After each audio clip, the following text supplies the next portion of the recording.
ఇందిరాగాంధీ 1975లో నడిపినటువంటి ఆ చీకటి రోజులు 1975 ఏదైతే ఎమర్జెన్సీ ఉందో ఈ ఎమర్జెన్సీ భారతదేశ చరిత్ర ఉన్నంత వరకు మర్చిపోరు. ఆ రోజు ప్రత్యక్షంగా అనుభవించినటువంటి వారు ఇప్పటికీ ఉన్నారు. 70, 80, 90 దశకంలో ఉన్నటువంటి వారందరూ కూడా ఆనాటి అంటే బాగా అవగాహన ఉన్నటువంటి వారు. అప్పుడు జన్మించినటువంటి వారికి తెలియకపోవచ్చు, కానీ ఒక 15, 20, 25 సంవత్సరాలు కలిగినటువంటి వారు ఎవరైనా సరే వాళ్ళందరికీ కూడా ఆ ఎమర్జెన్సీ విధించినటువంటి పరిస్థితులు, అది తీసుకొచ్చినటువంటి ఆర్థిక సంక్షోభం గురించి అందరికీ తెలుసు. ఎంతోమంది ఆకలితో కూడా చనిపోయారు ఆ ఎమర్జెన్సీ సమయంలో.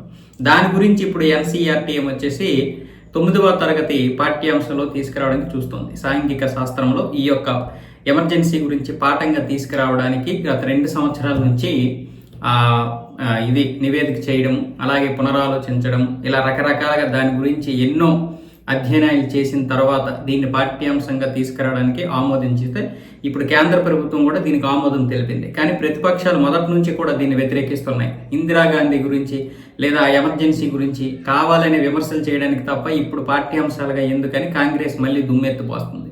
ఇప్పుడు ఇవన్నీ తెలిస్తే ప్రజలకు తెలిసిపోతాయి కాబట్టి, పిల్లలకి తెలిసాయి అంటే మన చరిత్ర గురించి అందరికీ తెలిసిపోద్ది కాబట్టి మళ్ళీ నెక్స్ట్ రాబోతున్నటువంటి ఎన్నికల్లో మనకు ఓట్లు పడతాయో లేదో, పైగా స్టూడెంట్స్కి ఇలాంటి నిజాలు తెలిస్తే అది కాంగ్రెస్కి చాలా పెద్ద ప్రమాదం.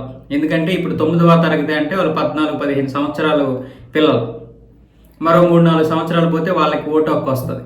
ఓటు హక్కు వచ్చినప్పుడు వాళ్ళకి ఈ కాంగ్రెస్ అనేది ఒక విష సంస్కృతిని తీసుకొచ్చింది. కాంగ్రెస్ అనేది దేశానికి పనికిరాదు, యాంటీ పార్టీ, అంటే యాంటీ నేషనలిస్ట్ పార్టీ లాగా ముద్రపడిపోద్దనే ఉద్దేశంతో వీళ్ళు భయపడుతున్నారు. భయపడితే భయపడినాయి, కానీ నిజాలు అనేవి తెలియాలి కదా. ఎవరు ఏం చేసినా అవి తెలియాల్సిందే. ఆ రోజు ఇందిరాగాంధీ ఏదైతే చేసిందో ఇప్పటికీ కూడా మా నాన్న అంటే వాళ్ళు చెప్పేవాళ్ళు దాని గురించి, ఆ యొక్క సంఘటన గురించి. మరి ఆనాడు 1971 అంటే ఇప్పటికి జరిగి 51 సంవత్సరాలు, అంటే 70 సంవత్సరాలు 80 సంవత్సరాలు గల ఇప్పుడు వయసులో ఉన్నటువంటి వారందరూ కూడా ఆనాడు ఎమర్జెన్సీలో ఉన్నటువంటి వారే కాబట్టి వాళ్ళకి బాగా అనుభవం. ఇప్పుడు 50 సంవత్సరాలు ఉన్నటువంటి వారికి తెలియకపోవచ్చు, అప్పుడే పుట్టినటువంటి వారికి తెలియదు. కానీ అంతకుముందు పుట్టినటువంటి వారికి 1960, 55 ఈ ప్రాంతంలో పుట్టినటువంటి వారికి ఎమర్జెన్సీ గురించి బాగా తెలుసు. దాని గురించి మాట్లాడితేనే వాళ్ళందరూ అసహ్యించుకుంటున్నారు. అంటే అది చాలా గట్టి దెబ్బే కాబట్టి దాని గురించి తెలియాలి. మరి కాంగ్రెస్ ఎన్ని నిజాలు దాచినా ఇప్పుడు తెలియాల్సినవి తెలుస్తూనే ఉన్నాయి. జీరోలు హీరోలుగా చేసినటువంటి దరిద్రపు దౌర్భాగ్యమైనటువంటి పార్టీ కాంగ్రెస్.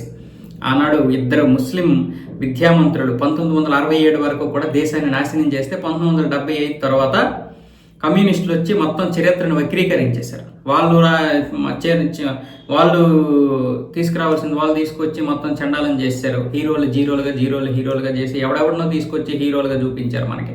మనం వాళ్ళని హీరోలుగా అనుకుని చదువుకున్నాం. కమ్యూనిస్టులు వచ్చి పూర్తిగా మార్చేశారు చరిత్రని, ఆ కొద్ది గొప్ప ఉన్నటువంటి చరిత్రని. ఇప్పుడు మళ్ళీ ఎంతో కొంత చరిత్రని గత 10 సంవత్సరాలుగా మారుస్తూ ఉన్నారు. అలాగా ఆ యొక్క ఇదిలే ఒకటేసారి మార్చకుండా ఆ పనికిరాని చెత్త అంతా తీసేసి మనకు కావలసినటువంటి తీసుకొస్తా ఉన్నారు ఇప్పుడు.